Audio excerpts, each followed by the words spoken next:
తెలుగు చిత్ర పరిశ్రమ దిగ్గజం నటుడు కోట శ్రీనివాసరావు కన్నుమూశారు. ఆయన వయసు 83 ఏళ్లు. ఆయన గొప్పతనం, నటన గురించి తెలుగువారికి ప్రత్యేకంగా చెప్పాల్సిన పని లేదు. ఎలాంటి పాత్రనైనా అవలీలగా పోషించే నటుడిగా గుర్తింపు పొందారు. వయసు కారణంగా వచ్చిన పలు ఆరోగ్య సమస్యలతో ఆయన బాధపడుతున్నారు. ఆరోగ్యం విషమించడంతో తెల్లవారుజామున కన్నుమూసినట్లుగా కుటుంబ సభ్యులు తెలిపారు. స్టేట్ బ్యాంక్లో పనిచేసే సమయంలో నాటకాలు వేసేవారు. తర్వాత సినిమాల్లో అవకాశం దక్కించుకున్నారు.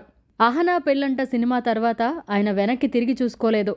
ఓ దశలో 2-3 దశాబ్దాల పాటు కోట శ్రీనివాసరావు లేని తెలుగు సినిమా ఉండేది కాదు. రాజకీయాల్లోనూ ఆయన తనదైన ముద్ర వేశారు. బీజేపీలో చేరి విజయవాడ నుంచి ఓసారి ఎమ్మెల్యేగా గెలిచారు. తర్వాత రాజకీయాలకు దూరమయ్యారు, కానీ మరో పార్టీలో చేరలేదు. కోట శ్రీనివాసరావు కుమారుడు ఓఆర్ఆర్పై జరిగిన ప్రమాదంలో కన్నుమూశారు. అప్పటి నుంచి ఆయన మానసికంగా దెబ్బతిన్నారని ఇండస్ట్రీ వర్గాలు చెబుతూ ఉంటాయి. పరభాషా నటులకు ప్రోత్సాహం, తెలుగువారిని చిన్నచూపు చూడటం వంటి అంశాలపై కోట శ్రీనివాసరావు తరచూ తన అసంతృప్తి వ్యక్తం చేసేవారు. తెలుగు నటులకే తెలుగు ఇండస్ట్రీలో ప్రోత్సాహం ఇవ్వాలనేవారు.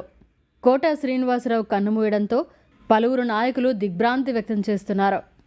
మరిన్ని అప్డేట్స్ కోసం మన HN9 టీవీ ఛానల్ని సబ్స్క్రైబ్ చేసుకోండి.